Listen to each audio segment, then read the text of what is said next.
सबको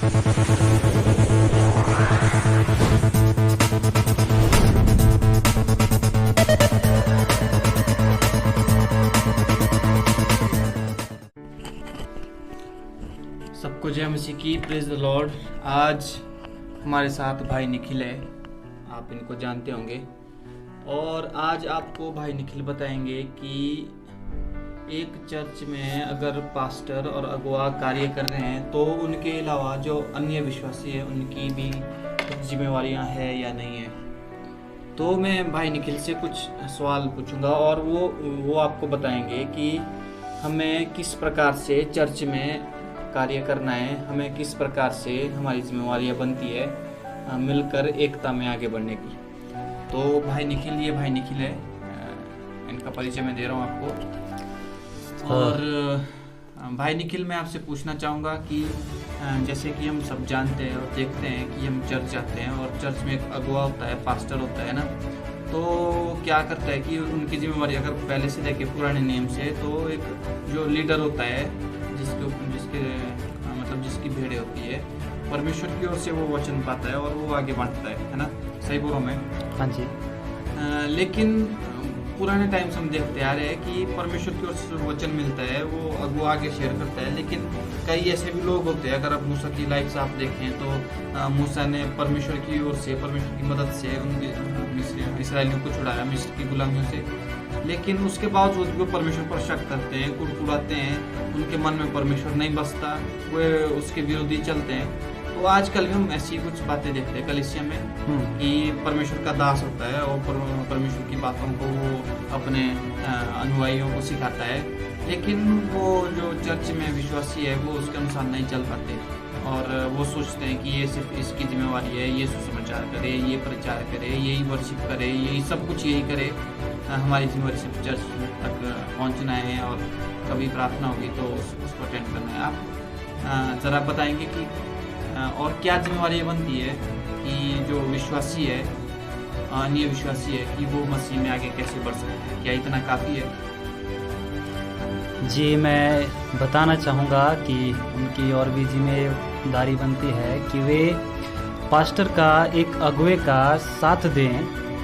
और जब वे चर्च में आते हैं और यीशु मसीह को ग्रहण कर लेते हैं, जब वे पहले विश्वास में नहीं होते हैं, लेकिन जब वे बाद में विश्वास में आ जाते हैं, तो जैसे जैसे वे सीखते हैं और बढ़ना शुरू करते हैं और जितनी ज़्यादा सच्चाई के साथ, जितनी ज़्यादा वफादारी के साथ वे परमेश्वर के साथ चलेंगे, तो उन्हें परमेश्वर का आत्मा उस काम को करने के लिए अगुवाई करेगा। लेकिन बहुत से लोगों को परमेश्वर का आत्मा अगुवाई करता है, पर कुछ लोग अपने मन की कठोरता के कारण, कुछ लोग अपने कामों के कारण रुक जाते हैं और उस काम को पूरा नहीं करते हैं। और मैं उन्हीं लोगों को बताना चाहता हूं जो आज भी कलीसिया में तो आते हैं, लेकिन कलीसिया में आकर और पीछे बैठकर वे क्या करते हैं, तालियां बजाते हैं और ना वे प्रार्थना करते हैं, ना वे वचन पढ़ते हैं, और जो उनको एक अगुवा सिखाता है और उस वचन को भी वे फॉलो नहीं करते हैं।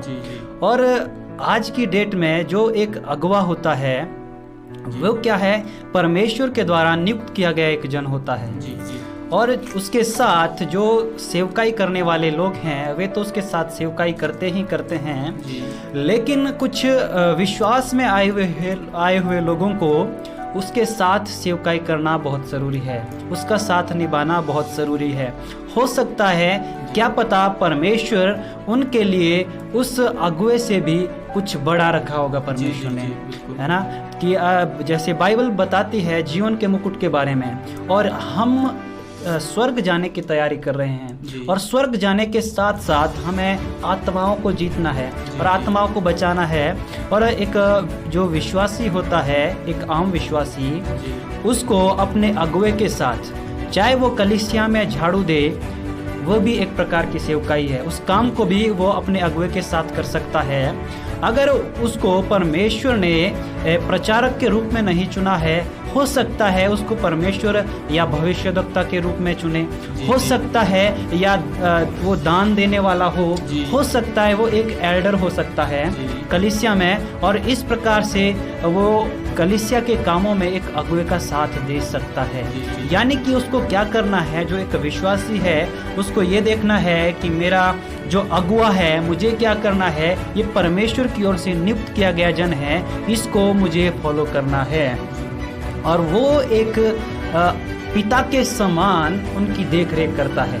और जिस प्रकार से एक पिता देखता है, जब अपने घर में एक पिता होता है, आपका भी होगा, मेरे भी पिता है, शारीरिक पिता।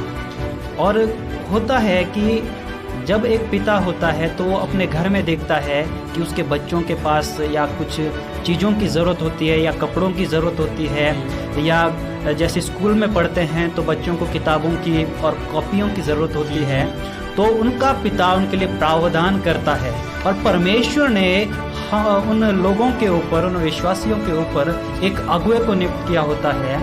तो उनकी ये काम बनता है कि वे उस जो अगुवा है वह उनके लिए प्रावधान करता है, उनके लिए जो उनकी ज़रूरत की चीज़ें हैं, यानी कि परमेश्वर का वचन या कलीसिया में जो ज़रूरत की चीज़ें हैं, जब वे बीमार होते हैं तो उनके लिए प्रार्थना करता है एक अगुवा, उनके घरों में जाता है, उनके साथ उतना ही दुख उठाता है जितना दुख वे उठाते हैं। जी जी। और उन विश्वासियों का फर्ज बनता है कि हमारा जो अगुवा है वो सेवकाई में दुख उठा रहा है, और ताकि वे भी सेवकाई में उसके साथ दुख उठाएं। जी जी। भाई निखिल जी, मैं आपको एक प्रश्न और ही पूछना चाहता हूँ। जैसे कि पाया गया है, कई बार देखा गया है कि जैसा कि लिखा भी है, जैसा चरवाहा वैसे उसकी भेड़ें। हाँ। तो कई बार पाया गया है कि अगर कोई पास्टर, कोई अगुवा है, वो भी ढिलाई करता है इन कामों में, वो भी मतलब परमेश्वर के साथ सही से नहीं चल पाता, जिससे कि उसकी भेड़ उसको फॉलो करती है, जैसा वो करता है वैसे ही वो भेड़ें भी करती है। तो इस बारे में क्या आप थोड़ा कुछ कहना चाहेंगे कि एक अगुवे को, एक चरवाहा को अपनी भेड़ें कैसे घास में चरानी चाहिए, क्या उसको पता होना चाहिए कि कब मेरे भेड़ों को घास चाहिए, पानी चाहिए, या समय समय पर? आप क्या बताना चाहेंगे इस बारे में? जी, मैं ये बताना चाहता हूँ कि एक जो अगुवा है, अगर वो परमेश्वर के साथ वफादार है, परमेश्वर के साथ सही रीति से चल रहा है जी। अगर एक अगुवा हरियाली में है जी। तो उसकी भेड़ें भी उसके साथ हरियाली में होनी चाहिए। हाँ जी। अगर एक अगुवा पाप में है जी। तो वो भी, जो उसकी भेड़ें हैं वो भी पाप में होंगी। जी, क्योंकि वे उसको फॉलो कर रही हैं, क्योंकि उसको एक अगुवा नियुक्त किया हुआ है और वे क्या करेंगी, उसको फॉलो करेंगी।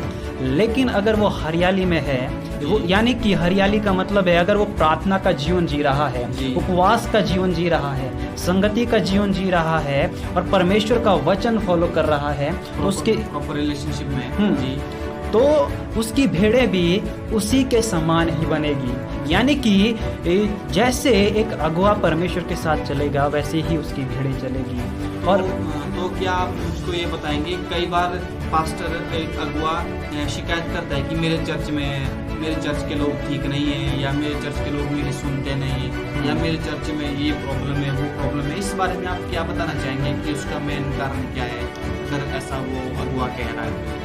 जी, मैं इसका एक ही आंसर देना चाहता हूँ। जो एक अगुवा है अगर वो इस प्रकार से कहता है, या तो यह परमेश्वर का अभिषेक हर एक व्यक्ति के ऊपर होता है, परमेश्वर की ओर से हर एक व्यक्ति चुना हुआ होता है। लेकिन कुछ व्यक्ति होते हैं जो अगुवे परमेश्वर के द्वारा नियुक्त किए जाते हैं, धीरे धीरे, पहले तो शुरुआत में उनकी कलीसिया बढ़ना शुरू हो जाती है, क्योंकि वे परमेश्वर के साथ उस समय में सही चलते हैं और जो अभिषेक उनको मिला होता है उस अभिषेक का वो सही इस्तेमाल करते हैं। लेकिन धीरे धीरे वे उस अभिषेक का इस्तेमाल गलत तरीके से करना शुरू कर देते हैं और उनकी कलीसिया में लोग घटना शुरू हो जाते हैं और उनकी कलीसियाओं में जो चमत्कार पहले होते थे और वे चमत्कार बाद में होना बंद हो जाते हैं। तो क्या आप मुझे ये बताएंगे, कई बार कलीसिया में ये समस्या भी पाई गई, जैसे कि हम देखते हैं, हम कलीसिया में अपने दुखों का समाधान करने के लिए आते हैं, या हमारी परेशानी हमारे जीवन में बहुत सारी ऐसी होती है जिस वजह से मसीह को ग्रहण करते हैं। लेकिन कई बार ऐसा भी देखा गया है कि जब हम मसीह में आते हैं तब तो हम एक बिल्कुल डिसिप्लिन में हम लाइन में बैठते हैं, बिल्कुल डिसिप्लिन से हम सुनते हैं। लेकिन जब एक विश्वासी को पदवी मिल जाती है, जो विश्वासी मसीह को ग्रहण करता है, जब वो एक पदवी पर होता है, जब अच्छी जॉब उसको परमेश्वर की ओर से मिलती है या कुछ काम मिनिस्ट्री मिलती है, लेकिन तभी वो व्यक्ति 12 बजे जैसे मान लो चर्च 10 बजे लगता है तो 12 बजे आता है, 2 बजे आता है, ना वो वर्शिप का टाइम अटेंड करता, ना वो गवाही का टाइम अटेंड करता। कई बार ये पाया गया है कि मैं तो बस प्रीचिंग के टाइम पहुंचूंगा, या अभी तो वर्शिप चलिए, अभी क्या जाना। इस बारे में आप क्या थोड़ा बताएंगे? जी, मैं इस बारे में बताना चाहूँगा। जी, जो अपने अगुवे की बात सुनता है जी, और जिसके अंदर परमेश्वर का भय है, जी, वे परमेश्वर के समय को फॉलो करेगा। जी, जो परमेश्वर का टाइम है, क्योंकि बाइबल हमें बताती है जब यीशु मसीह के पास एक व्यक्ति आया और वो कहने लगा कि कर किसको देना उचित है, और यीशु मसीह ने उससे कहा कि कर पर किसके सिक्के पर किसकी मोहर लगी हुई है। जी, जी, और यीशु मसीह ने उस व्यक्ति ने यीशु मसीह को कहा कि उस पर केसर की मोहर लगी हुई है। यीशु मसीह ने कहा कि जो केसर का है वो केसर को दो, और जो परमेश्वर का है वो परमेश्वर को दो। इसलिए अगर आज विश्राम दिन आता है या हम चर्च जाते हैं, कलीसिया में जाते हैं, तो वहाँ पर अगर हम देर से जाते हैं तो हम उस परमेश्वर का समय खुद ले रहे हैं, यानी कि खुद उसको खत्म कर रहे हैं, और हम क्या है अपना फालतू में टाइम वेस्ट कर रहे हैं। मतलब बोलने का मतलब यह है कि अगर हम 12 बजे चर्च में आते हैं, 10 बजे शुरू होता है, तो हमारा वो 12 बजे आना व्यर्थ है। जी, हमारा कोई फायदा नहीं है। बिल्कुल, क्योंकि हम उस वर्शिप के टाइम को अटेंड नहीं कर पा रहे हैं जिसमें परमेश्वर हमें छूता है। शायद कुछ ऐसे काम भी है जो मतलब अगर हम परमेश्वर के समय को फॉलो कर रहे हैं तो परमेश्वर की इज्जत करते हैं। बिल्कुल, है ना। अगर जैसे मान लो अगर आपको कुछ प्रोग्राम है और आपने 10 बजे का टाइम दिया है, 2 बजे खत्म होना है, तो 1 बजे लोग आ रहे हैं, तो थोड़ा आपको शर्म महसूस होगी। बिल्कुल, वो आपको उतना ज़्यादा महसूस होने देते। तो मेरे कहने का मतलब ये है कि अगर जो लेट आता है कलीसिया में, तो इसका मतलब ये है कि परमेश्वर को महत्व नहीं देता।